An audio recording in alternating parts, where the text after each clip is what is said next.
Tim, I'm going to do your show and tell on your trailer. It does have one 12-volt battery on the front, two 20-pound propane cylinders that are full, except for what they use to service the trailer. The arrow on the regulator's pointed towards that one over there. As soon as we would happen to open this up, it's going to turn green inside the eye. As soon as this bottle would happen to come empty, it's going to turn back to red, indicating that the one that it's pointed to is empty and it's having to pick up from the one on the other side, as long as the cylinder's open on top. You do have a light for hooking up at nighttime, an up and down switch,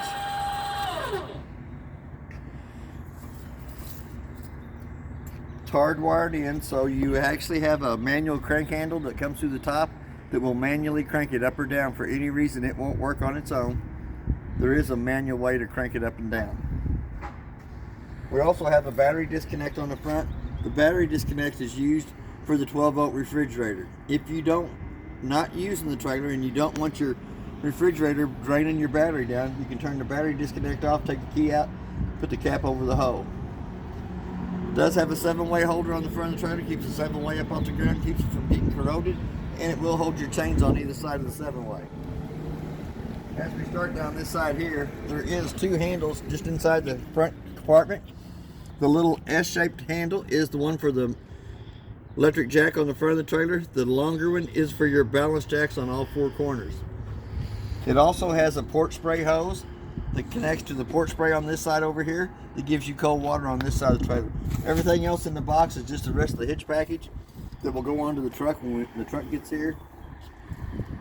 As we come back on the dump station, the sewer cap will go on just like the sewer cap is on here. 3-inch valve in the back is your black tank water, which is your toilet water. It will get pulled first. Your 2-inch gray valve in the front will be your kitchen sink, bathroom sink, and shower water.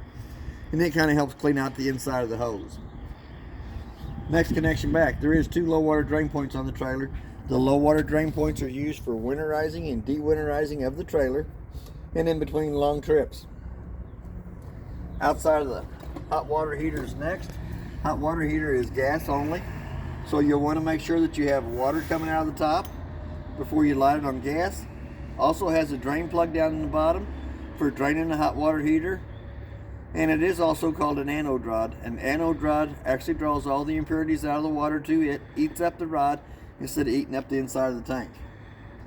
But that is where you'll drain the hot water heater for winterizing too. Freshwater tank fills here. Drain line for it is the white cap just underneath the edge of the frame.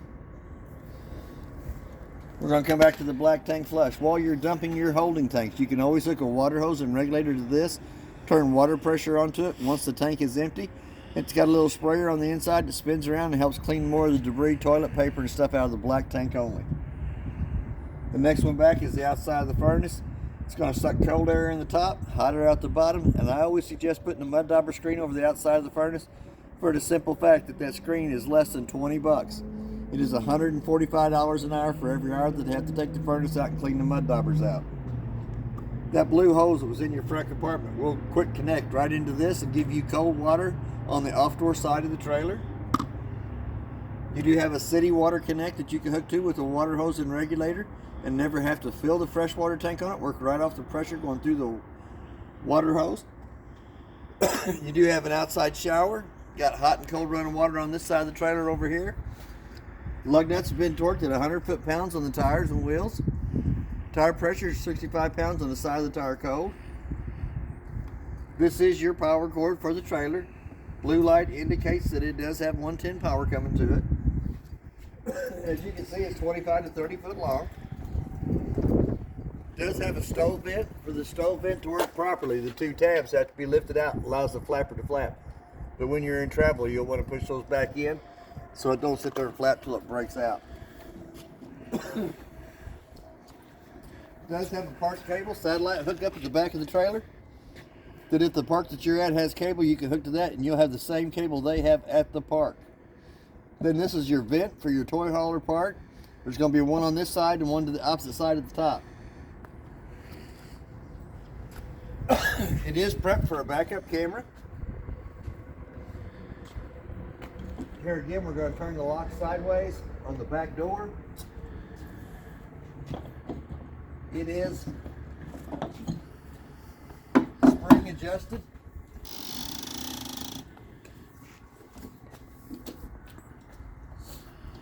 Once that's down, there is two sides. They've got it strapped from the inside, so we'll have to go in to do that. We'll skip right past that. It does have the two outside speakers on the outside of the trailer. I'll have to show you more about that on the stereo on the inside. But it does have a 110 outlet on this side over here that you can plug a TV into, hook to the park cable or antenna on top so that you can watch the ball game underneath the canopy. As we come up through here, it does have a gas connection at the back of the A-frame for the outside grill. In the front compartment on this side over here, you do have a 110 refrigerator that has to be plugged into the 110 for it to work. Then your outside grill will pull, comes out, locks into place. Black hose here hooks to the back of it and hooks to the connection down here on the side of the frame. When it hooks to that connection on the side of the frame, it has a T-handle up on top that has to be turned in line with it for it to have gas coming to the stove. A lot of times if you push in, let it sit there for a minute, come back, hit the striker one more time, it should light right up. Little red handle keeps the grill from going back inside when it's lit. Lift it up out of the way, slide it right back into the hole. Now we're going to go to the next thing, is the front door and the steps. We're going to open the door fully open. Little blue handle here on the front unlocks the steps from the door frame. Two little tabs on the bottom of the door for adjusting the steps legs. There's 15 to 18 holes in the bottom of each one of the legs. The main thing on that is it has to come out and it has to lay flat in the threshold. That gives you proper fit of the door over the top of it. To achieve that, you can push in on the lever on the back of each one of the legs and adjust the legs to fit. Now we're going to go to the inside. It does have a working fire extinguisher on the left-hand side as we step in. On your monitor pad up here at the top, we're going to push the battery life. It shows you that it's fully charged. To get an accurate reading on that, have the 110 line unplugged. Anytime the 110 line's plugged in, it'll override it and gives you a fully charged battery. Freshwater tank is showing you that it's empty. As it fills, it'll show 1/3, 2/3 full. Same way with your black tank, which is your toilet water, and your gray tank, which will be both kitchen and bathroom sink and shower. First red button down at the bottom turns the water pump on between the freshwater tank and the faucets. Second red button is the gas side of the hot water heater. When you turn it on, the little red light right above it comes on, which is a door side ignition. That light will go off in about a minute's time. Then the hot water heater will go through 2 lighting processes to light on gas. For any reason it does not light on gas, that little red light will come back on. First light switch here turns the LED lights on the awning. Second switch turns the light right above us on. We'll go ahead and run that awning out.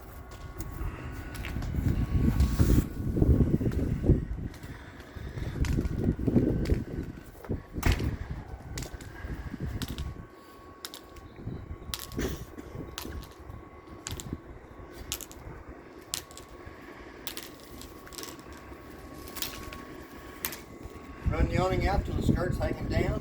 There is 2 pinch points on each one of the arms, one on the front arm and one on the back, that you can pull down against. That puts a pitch of the rain coming off this side. Push it back up straight. When you're going to roll it back in, there is one of them on each arm. Then you have a set of LED lights underneath the canvas on this side over here.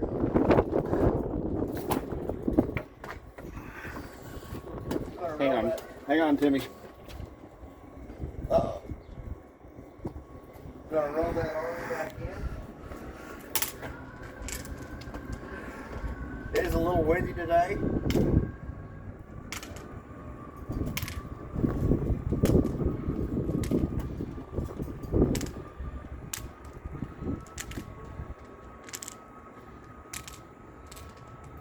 And we'll turn them LED lights off.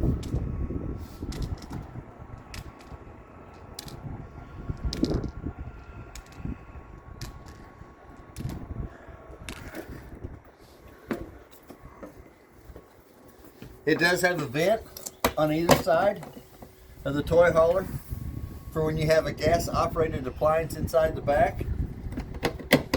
One on the top corner here and one to the bottom corner over there. We do have a working smoke detector right above us. We also have the 2 inside speakers. All the rest of the lights in the toy area have to be turned on by hand. They all have little push buttons in the center of them.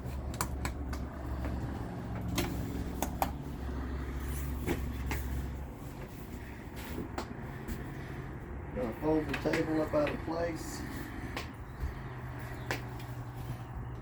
A little strap that holds the gate in place.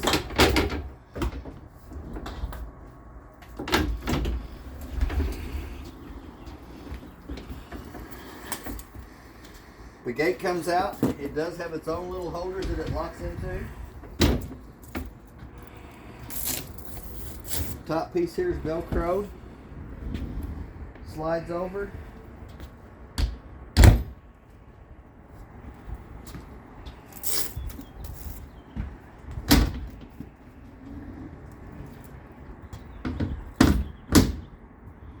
Then you pull the door shut, pull the handle down, and there is a pin. Once the handle's down, the pin goes in underneath it, locking the gate in position.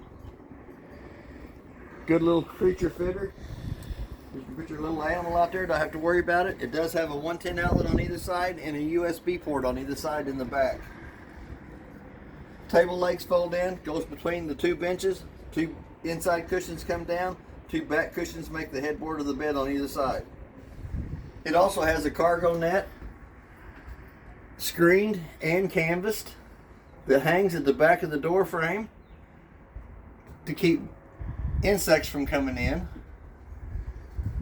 Does have a AM/FM stereo mounted on the wall on the side over here. There is a place for a TV above the fireplace. The hooks to your connection up here, which is your TV antenna booster and a 110 plug-in to plug it into. It also has a fireplace in it. It's got high and low on the settings on the fan and goes from 62 to 82 degrees on the temperature wise. You can also change the color of the rocks in the bottom. And it does have a timer that you can turn on for 30 minutes up to 5 hours.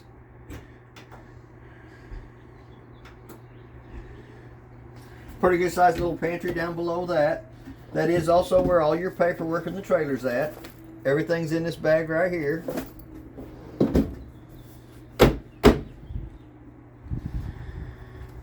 On your sink, it does have a handle that pulls out. Hot side left, cold side to the right. For the fan on the hood range to work, the 2 tabs have to be lifted on the outside vent that allows the air to come from the inside to the out. And it also has a light for the stovetop and the fan. On the glass stovetop, we're going to lift it up 2 times, up out of the way. We're going to turn the button on the right hand side on, which is also your igniter for the top. We're going to turn it to where it says pilot on.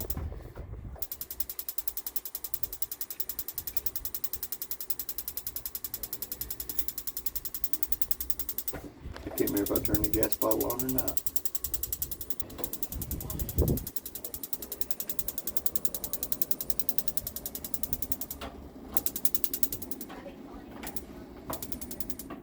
And that igniter will light all 3 burners up on top. Then you can adjust accordingly. Before you lay the glass stovetop, touch the top griddle to make sure that it's cold to the touch of the hand before you lay the glass stovetop over the top of it. Does have a convection microwave oven. The only thing I can really tell you about the convection microwave oven is it does have a clock button on it. Set the time on it, say it's 11:30. And then hit the clock button again in the center to set the time on the microwave.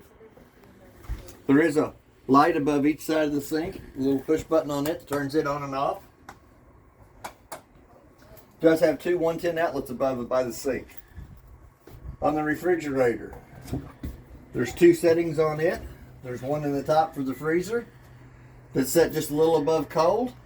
And there is a setting down here in the bottom that does have the push buttons and we're going to run that about on 3. That set button is also your off and on button for the 12-volt refrigerator, and it is also your diagnostic. You can push the button and hold for 5 seconds. If there's something wrong with the refrigerator, it'll go through a diagnostic code and it will light up the lights on the 5 temperature settings on there and tell you exactly what's wrong with the refrigerator. We're going to close the door, and it also has a slide that slides over the side to hold it in place while traveling. On your air conditioner, you do have 2 quick cool downs here on either side and a filter on either side. The cleaner the filters are, the better off you are. Thermostat for either one of the appliances. Mode buttons turns it on.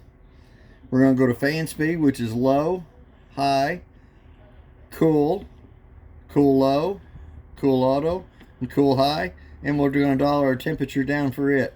Hit that mode button one more time and it says heat in the lower left hand corner. You'll dial your temperature up for it. Hit that mode button one more time and it should say off in the lower right hand corner.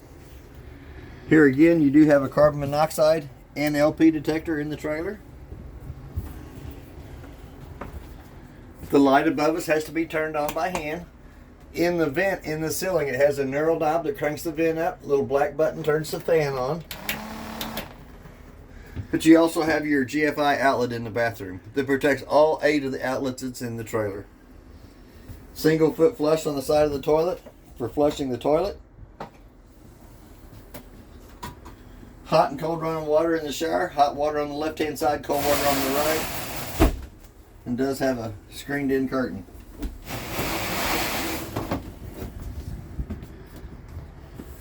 We're going to go up into the bedroom.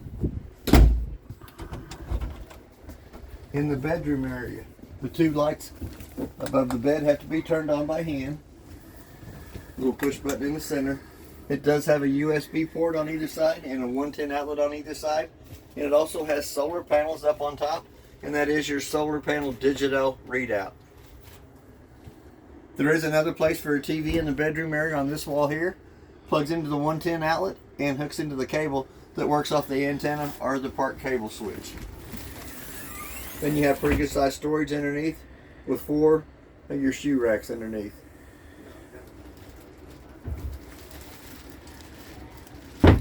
On the off-door side of the main master bedroom, there is a fire escape window.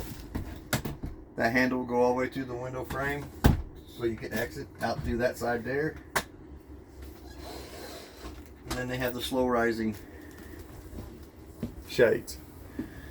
That's basically everything on your trailer. If you have any questions, I'll try to answer them the best that I can. Thank you.